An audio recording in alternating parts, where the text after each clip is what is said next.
Hello, ODAC basketball fans, and welcome to another ODAC men's basketball preview session here. I've got four of our head coaches with you, and we'll go through it pretty quick. I have Adam Walsh from Shenandoah University, Dave Macedo from Virginia Wesleyan University to my top right, and then down below me, Tyler Sanborn from Ferrum College and Tom Palombo from Guilford College. Gentlemen, collectively, how are you today? Doing well, JJ. Well. Thanks for having us, man.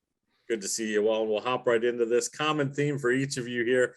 Obviously, we're into a more normal preseason, if you will, from what you've dealt with over the last little bit. Talk to us a little bit about state of your program here, what you're seeing from your guys in the preseason. And I'll start with our youngster, Tyler Sanborn.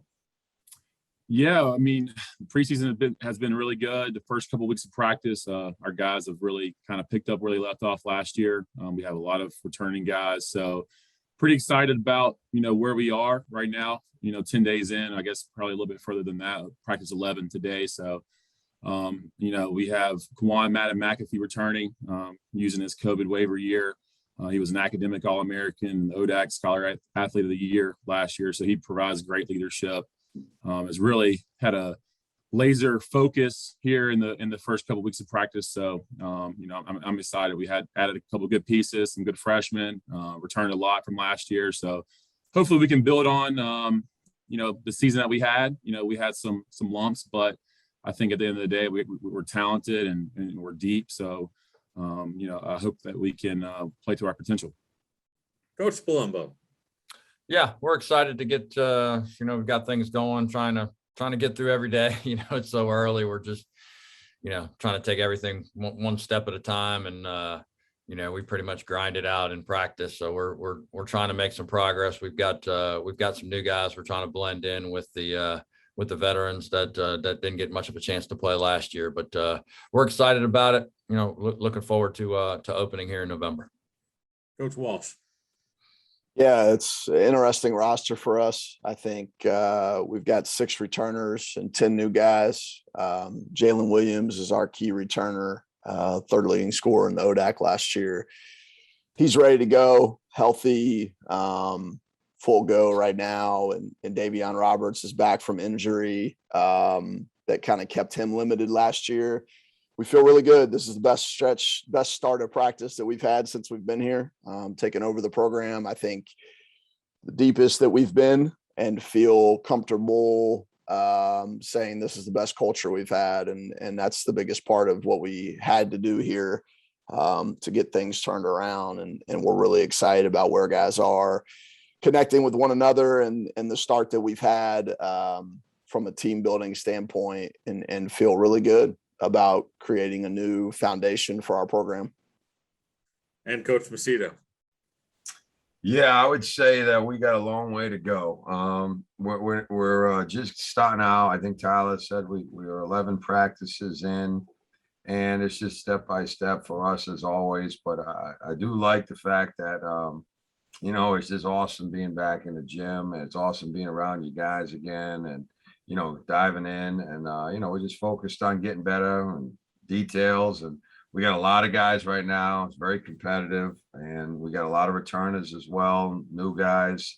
And I really like our brand. I think we'll be able to play our brand unlike last year. I thought we were pretty limited with just being in shape and all the factors that we couldn't control.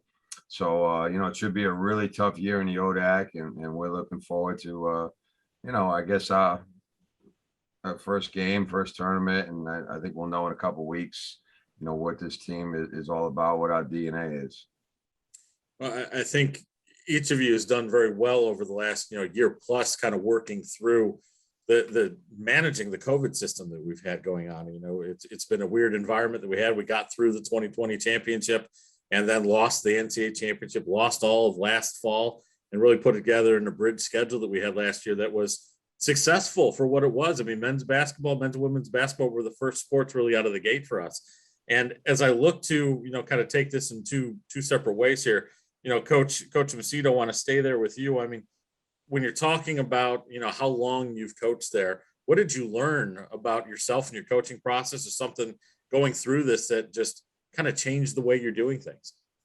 Yeah, well, everything changed. There was so much out of our control, and between the practice time, the limitations, the no locker room, just everything in general. It was a whole new ball game and just a learning curve involved. And then I never really felt that we could get in shape. I felt like we were just struggling with our conditioning, and for our brand, we really couldn't play it. And then we just, from day to day, it was, things could change overnight. So we had to be flexible. We had to, try to play to our strengths the best way we could. We did get some games, but we traveled a lot last year, and we just tried to give the kids the best experience that they could get.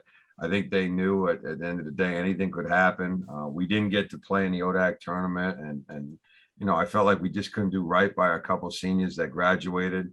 And, that bothered us, but we were just in a tough situation. And I think it made us better as coaches because, we had to adjust and just find new ways of doing things and keeping everyone engaged.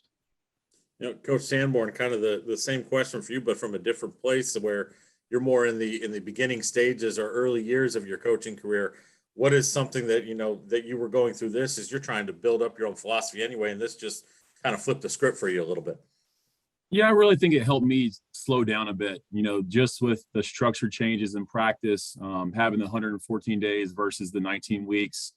I really felt like that gave me an opportunity to be able to not feel like I was behind behind the ball, so to speak, because, we're playing our first game on November 3rd.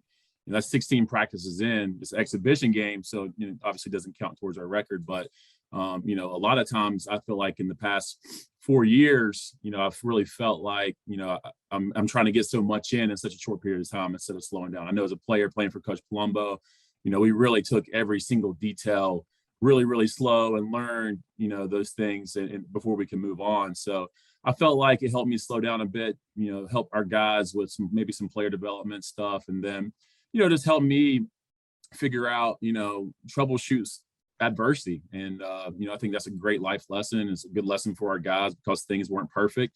We had to work through a lot of different things, as Coach Macedo touched on, not having a locker room, we're dressing in the gym, the travel situation. I mean, it was tough. So, I think it helped make me a better coach, especially like you said, I'm in year 5 as a head coach, and I have a lot to learn. So, being able to really reflect on the processes that we had to go through just made me a lot more thankful this year to be able to have some normalcy. So, and I think it's something that gets lost when we're thinking about this as well, is that not only are you, trying to manage your program and whatnot, everything that a head coach does, you're really managing personalities, 15, 20, 25 men that you're working with, and then yourselves and your coaching staffs. And, for Coach Walsh and Coach Palombo, different tack on this one as well. But what did you find is your biggest hurdle, or one of your biggest hurdles, or hurdles, if you will, just to dealing with the situation? Go ahead and start with Coach Walsh. Yeah, thanks, JJ. I think it's an important opportunity to talk about mental health from this. I think that we dealt with a lot of mental health conversations, mental health topics. We learned a lot through, the slowdown, honestly, like Tyler referenced. I mean, we all needed to slow down a little bit in how we do things, and our lives slowed down, through the pandemic. It's still in some places, it's not over yet, but the reality is that our kids are dealing with way more than we even know sometimes. And we have to do a better job as coaches of nurturing that side of our sport and our environment that we create as head coaches. I think I tried to simplify even more. I made that effort as a head coach when I first got here to Shenandoah, being in my second head coaching position, that I wanted to simplify some of what we did as a program. And I felt like we were forced to simplify even more last year. So it's a challenge, just to give up a little bit more control some days, trying to help the kids understand the game that really is chaos. Basketball is a sport of chaos, and they need to be able to handle it well on their own. And so I've definitely released some of my play calling and some of the detail stuff even more a little bit. not detail, but just the amount that we give them, I think, has changed over the years, and that definitely changed some more last year. Sure. Coach Palombo. Yeah, I think for all of us, it was extremely frustrating last year, and trying to put a positive spin on things that were really frustrating was certainly a challenge. We had multiple kids have to quarantine for 42 days and never had the virus. And that stuff is just really, aside from basketball, just difficult to work through. And then, from a basketball aspect, we really got to do nothing. I think we practiced like 15 times. We played 3 games. We got shut down. I mean, it was a throwaway for all of our guys. I mean, we got, Dave talked about, he couldn't get in shape and couldn't play your brand of basketball. And that's frustrating for us, that he couldn't do that. We couldn't come close. We played 3 games, but I mean, it's not basketball to me. We just went out there and played. So it's been refreshing this year to kind of get back to it. I think our guys are, put the frustration past. They're playing with a little chip on their shoulder. They want this year to go, and we want it to, we want it to go. And, so we're trying to do everything we can just to keep things going. And we're not, we're taking it, I know it's corny. We're taking it day by day, because last year, we talked about it every day. Hey, we don't know what tomorrow holds. We don't know. You better make the most of what we get to do, like right this second. I'm not talking about this practice. I'm talking about this minute, this second. Make the most of it right now, because you don't know if you're going to get another one. You can walk out of here and we might not be playing anymore. So you got to take it every day. Like, don't take it for granted. Just don't do that. Well, we're happy you're all going to be out there playing again. Things are looking good for getting the season rolling here. We'll have fans back in the stands, whether they're masked or not, depending on the location that we're at. It'll be good, and we'll get to see you all back out there, but maybe seeing you a little bit different. As one of the things that we oddly talked about on our coaches call last week is, are you guys going to be wearing suits, or are you going to be staying dressed down like you have? So just real quickly, start with Coach Palombo. Are you going to be in a suit again? Yeah, my feeling on it is, I think everybody, you can wear whatever you want to wear. It's good by me.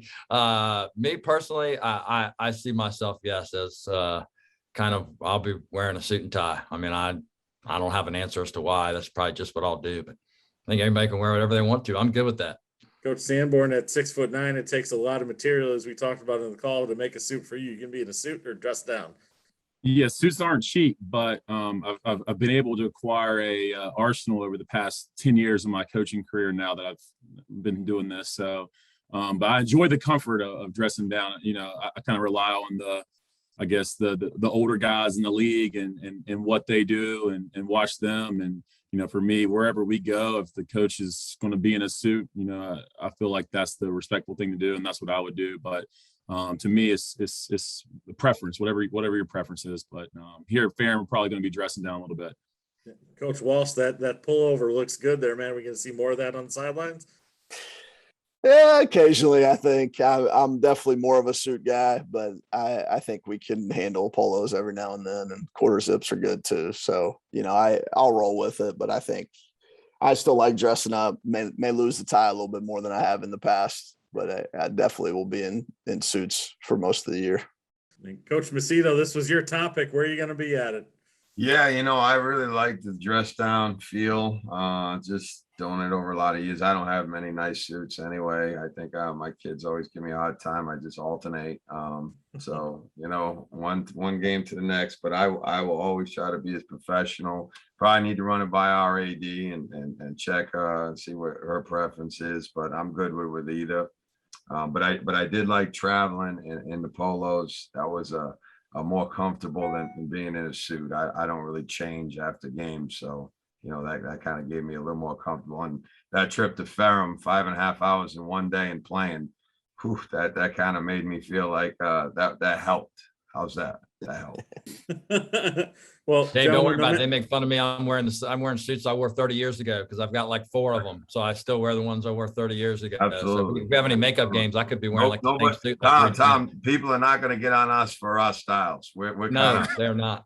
There you go. Well, guys, whatever you're wearing, it'll be good to see you guys back out there as early as Friday, November 5, when the official games are allowed to start. Gentlemen, thanks for joining me today. Thank you, guys. Thanks, JJ. Take care, guys. Thanks.